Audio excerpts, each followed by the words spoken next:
প্রিয় দর্শক, আমরা এবার চলেছি দিল্লিতে। আমি আর আমার স্ত্রী লিপি দিল্লি যাচ্ছি একটা বিশেষ কাজে, বলতে ওখানে একটা পুজো আছে, একটা গৃহপ্রবেশের ব্যাপার আছে, সেখানে যাব। তো আমাদের ট্রেনটা হচ্ছে বিকেল 5টায়। আমরা বাড়ি থেকে বেরিয়েছিলাম 10টার সময় বেরিয়েছিলাম। এখান থেকে লালগোলা ধরে গেছি শিয়ালদহ। এই সবে শিয়ালদহ স্টেশনে ঢুকলাম। এই যে রাজধানী এক্সপ্রেস দাঁড়িয়ে আছে, কিন্তু আমরা রাজধানী এক্সপ্রেসে যাচ্ছি না, আমরা আজকে যাচ্ছি দুরন্ত এক্সপ্রেসে। ওটা হচ্ছে এই 11 নম্বর প্ল্যাটফর্মে আসবে দুরন্ত এক্সপ্রেস। আমরা প্রথমে শিয়ালদা পৌঁছে একটু বাইরে একটু খাওয়া দাওয়া করে আসলাম, ফ্রেশ হয়ে এসে এবার ট্রেনে উঠব। আমাদের ট্রেন এখনই আসবে। এই প্ল্যাটফর্মে এসে গেছি। লিপি বলছে খুব গরম হাওয়া বেরোচ্ছে ইঞ্জিন থেকে, এখানে দাঁড়িয়েও না, আরেকটু সরে যাই চলো। আমরা আবার পিছন দিকে চলে আসলাম। এইখানটা আসবে 11 নম্বর প্ল্যাটফর্ম। সব প্যাসেঞ্জার জড়ো হয়ে গেছে, ট্রেন এখনই আসবে। এই সুযোগে দেখেন একটু ছবি করে নিয়ে যে আমাদের ট্রেন এসে ঢুকে গেছে। এই যে দুরন্ত এক্সপ্রেস, হ্যাঁ, শিয়ালদা থেকে বিকানির যাবে রাজস্থানে। হ্যাঁ, ট্রেনটা ঢুকছে, এই ট্রেনে আমরা যাব। এই যে শিয়ালদহ বিকানির এক্সপ্রেস। আজকে হচ্ছে বৃহস্পতিবার, যাচ্ছি। তো আমরা শুক্রবার ওখানে সকাল 11টায় নেমে যাব। শনিবারে কাজ আছে, তবে রবিবারটা আমরা চুটিয়ে ঘোরাঘুরি করব। শনিবারে কাজ আছে, তো রবিবারটা ওখানে চুটিয়ে যতটা পারি ঘোরাঘুরি করব। অনেকেই বলছে দিল্লি যাচ্ছিস, তাহলে একটু রাম মন্দির দেখে আসিস। কেউ বলছে তাজমহলটা মিস করো না। কিন্তু আমি কতটা কি দেখতে পাবো জানি না, কারণ হচ্ছে একটা দিন থাকবো। আর অ্যাকচুয়ালি আমরা তো ওল্ড দিল্লির দিকে যাচ্ছি না, নিউ দিল্লিতে থাকছি। তাও দিল্লিতে নয়, দিল্লির পাশেই নয়ডা বলে একটা জায়গা আছে। নয়ডাতে আমরা যাব 26 নম্বর সেক্টরে। অন্য সেক্টর ভাগ আছে। আমরা ট্রেনে উঠে পড়েছি। হ্যাঁ, ট্রেন ছেড়ে দিয়েছে। তো এই যে শিয়ালদহ স্টেশন থেকে ট্রেন ছাড়ছে, আস্তে আস্তে আস্তে আস্তে ট্রেন রানিং হচ্ছে। বিকেল বেলাটা তো খুব ভালো লাগছে। হ্যাঁ, সূর্য ডুবে আসছে এই সময়। দেখ, সারাদিনের ক্লান্তিটা দূর হয়ে গেলে এসিতে আমরা উঠেছি। হ্যাঁ, এসি করা আছে আমাদের। একটা সিট হয়েছে লোয়ার বেড, একটা হচ্ছে আপার বেড। একটা লোয়ার বেড, একটা আপার বেড হয়েছে। এখন আমরা জানলার পাশে বসে গেছি।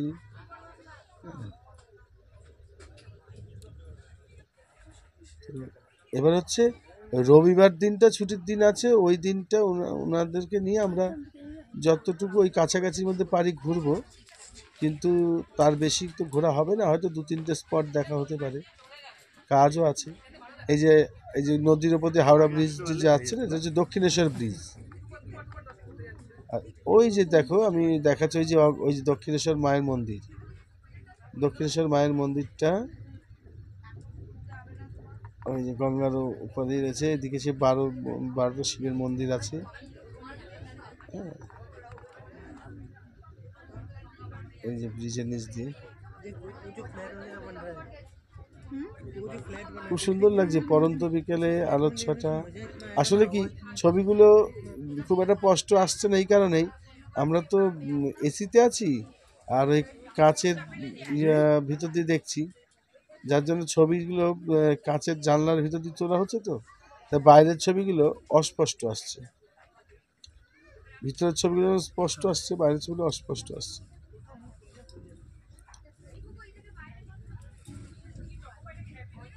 দেখা যাক। খুব ভালো লাগছে, অনেকদিন পর বেরিয়েছি। রুদ্রক আর অগ্নিকে নিয়ে আসা হয়নি, ওরা বাড়িতে আছে, কারণ কি বাড়িতে একটু থাকার দরকার আছে। মন্দির আছে না, ঠাকুরের সেবার ব্যাপার আছে, তারপর বাড়ি পাহারার ব্যাপার আছে। আমি তো থাক, দুই ভাই থাক, ওই লিপির ঠাকমা এসেছে, ও দেখাশোনা করবে, আর আমরা দুজনে বেরিয়ে পড়লাম। বিয়ের পরেই প্রথম দুজনে বাড়ির সবাইকে ফেলে আলাদাভাবে বেরোনো। সাধারণত আমরা সবাই একসাথেই বের হই। দক্ষিণেশ্বর স্টেশনটা পার হয়ে গেল, আস্তে আস্তে কলকাতা শহরকে আমরা বিদায় জানিয়ে ক্রমশ চলেছি রাজধানীর পথে, দিল্লির পথে। আমাদের ফেরার টিকিটটা রাজধানীতে করা আছে, রাজধানীতে আমরা ফিরবো। এই ট্রেনগুলো তো খুব জোরে যায়, যথেষ্ট স্পিড আছে, আবার লাইনগুলো ব্রড লাইন, যার জন্য আগের মতন অতটা সময় লাগে না। আগে যেমন অনেক সময় লাগতো, এখন এই তো বিকেল 5টায় উঠলাম, সকাল এই 11টায় নেমে যাব ওখানে। আর 1400 কত কিলোমিটার, প্রায় 1500 কিলোমিটার, 1450 তো বটেই কিলোমিটার ট্রেনের ইয়ে আছে, মানে জার্নি। এই যে আমরা ট্রেনে উঠে পড়ার সঙ্গে সঙ্গেই আমাদেরকে চা টিফিনটা দিয়ে গেল, একটা করে জলের বোতল, দুজনকে দুটো দিয়েছে। আর এই যে চায়ে কী কী দিয়েছে দেখতে হবে, যে টি ব্যাগ, ওই যে চিড়ে ভাজা, এটা সোনপাপড়ি আছে, চিড়ে ভাজা, এই যে একটা লিচি ওই চপের মতন, সস, ও স্যান্ডউইচ দিয়েছে,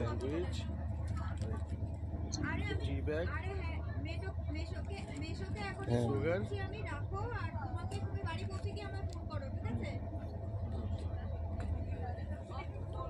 আচ্ছা,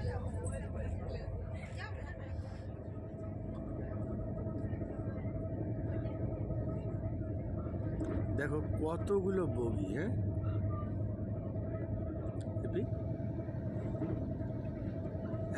একটা কয়লার গাড়ি যাচ্ছে, ধরো কত মানে ইঞ্জিনটাতে কত জোর, তাই না? ভাবি ইঞ্জিনটার কত শক্তি, অত বড় অতগুলো বগি, অত কয়লা নিয়ে কিভাবে ছুটে যায়। শক্তি ভাবো তাহলে কত। ধীরে ধীরে ধীরে ধীরে মানুষ কত কিছু আবিষ্কার করে ফেললো, তাই না? এই মানুষই ছিল জঙ্গলে বাস করতো, সেই মানুষ আজকে কত কিছু করছে, বিভিন্ন গ্রহে চলে যাচ্ছে, চাঁদে চলে যাচ্ছে। কতক্ষণ আর তোমাদের বর্ষায় থাকা যাবে বলো? রেল আবিষ্কার, এটা বহুত বড় আবিষ্কার। চাকার আবিষ্কার ছিল সভ্যতার অগ্রগতির মূল আবিষ্কার, আমরা ছোটবেলায় পড়েছিলাম। সেই চাকাকে কাজে লাগিয়ে কত কিছু হচ্ছে।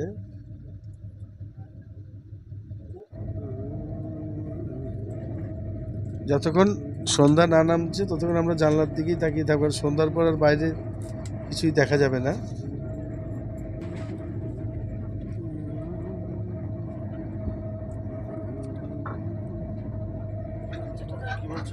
লিপি একটু ফ্রেশ হবে, তারপরে লিপিকেই উপরে যেতে বলেছি। আমার হাঁটুতে ব্যথা, তাই আমি বললাম যে আমি নিচে থাকি, ব্যাগগুলো আমি দেখছি, তুমি উপরে বেডে গিয়ে আরামসে ঘুমিয়ে পড়ো। এই যে দেখো আমরা আস্তে আস্তে নিচে আবার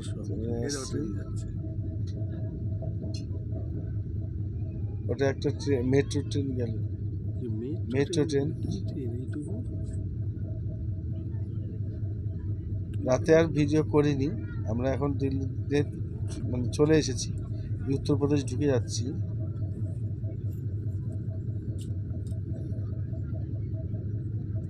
ওই কাঁচের ভিতর থেকে ছবি তোলা তো, যাদের ছবিগুলো একটুখানি টাউনের দিকে যাচ্ছে তো, ঘোলা ঘোলা হচ্ছে। কলকাতার আগে অন্যান্য শহর রাস্তা তৈরি হয় না। যাই হোক, এবার আমার ওই একটাই স্বভাব বলতে, আমি তো ওইরকম ফাঁকা মাঠ, খুব বড় ক্যামেরাম্যানও নই বা যে ভালো ছবি তুলতে পারিস তাও না। আসলে যখন যেখানে যাই মনে হয় যে স্মৃতিগুলো একটু ধরে রাখি আর আপনাদের সঙ্গে একটু শেয়ার করি, আপনারা একটু দেখুন যদি সময় পেয়ে যান। এই জন্যই আমার ছবি তোলা, অন্য কোনো কারণে নয়।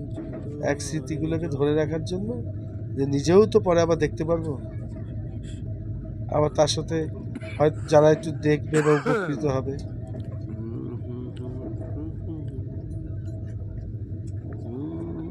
এক রাতের জার্নি খুব ভালো লাগে, কিন্তু যখন দু রাতের জার্নিগুলো ট্রেনে, দ্বিতীয় দিনটা একটু বোর হয়ে যেতে হয়, আর ভালো লাগে না। তবে আমার তো প্লেনের জার্নির থেকে ভালো লাগলো, কারণ প্লেনের জার্নি খুব মুশকিল। শর্ট টাইম হলে কি হবে, যেন কিছুই দেখা যায় না, কিছুই বোঝা আনন্দ করা যায় না। ও, আমরা নিউ দিল্লি পৌঁছে গেছি। এই যে 9 নম্বর প্ল্যাটফর্ম লেখা আছে। হুম, ওটা একটা অন্য ট্রেন ঢুকছে, আমরা নেমে গেছি ট্রেন থেকে, না দাঁড়িয়ে আছি। যাদের বাড়িতে যাব তারা আমাদেরকে নিতে আসবে। আমাদের বাড়ির কাছেই বাড়ি, যে দাদা অলোক রাউত, ওনার বোনের বাড়িতে আমরা যাচ্ছি। মিঠু পিসি বলি, তো মিঠুদি বলি, ওনার বাড়িতে যাচ্ছি। কখনো দিদি বলে ফেলি, কখনো পিসি বলে ফেলি। আর অ্যাকচুয়ালি সেই সময় বাবাকে ওনারা দাদা ডাকতো। এর পরবর্তীকালে আমরা উঠা বসা করতে করতে এমন হয়ে গেছে, ওই অলোকদাকেও দাদা বলি, কিন্তু অ্যাকচুয়ালি বলতে গেলে কাকাও হয়। যাই হোক, তো আমাদের সঙ্গে একটা খুব ভালো সম্পর্ক, ওনারা খুব ভালোবাসেন। তা ওনাদের ভালোবাসার টানেই এবার আমরা চলে এসেছি দিল্লিতে।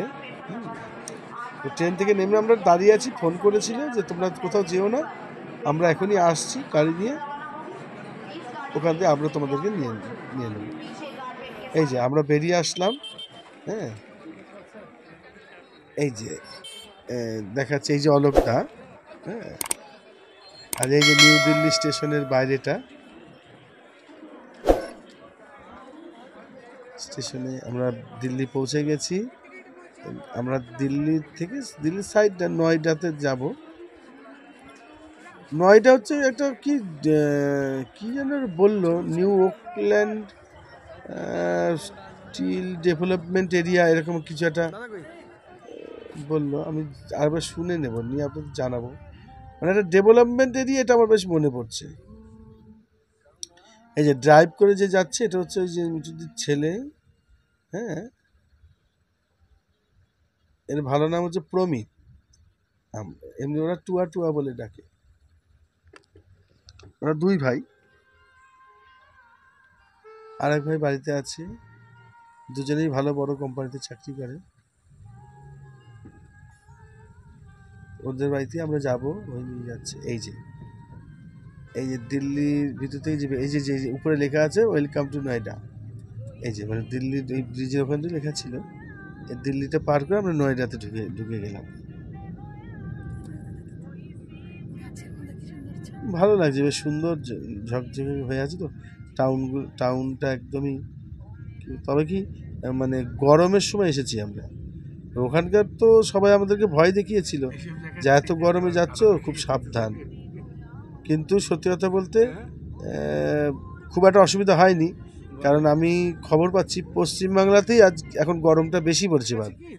পশ্চিমবাংলায় যেখানে 43-44 ডিগ্রি তাপমাত্রা, এখানে 33 ডিগ্রি তাপমাত্রা। এই যে আমরা ওদের বাড়িতে চলে আসলাম। এই যে এই বাড়িটা কি সুন্দর দেখেছো, কত ফুলের টব দিয়ে, মাধবীলতা গাছ দিয়ে কি সুন্দর করে সাজানো আছে গেটটা। এলএলবি ঢুকছে, এই গাড়িটা পার্কিং করা হচ্ছে। হ্যাঁ, এই যে সবজি আলা ভাজি আলা যেমন আসে গ্রামে, সেরকম আসছে। এই যে পিসি, এই তো এসে গেছি, চলো।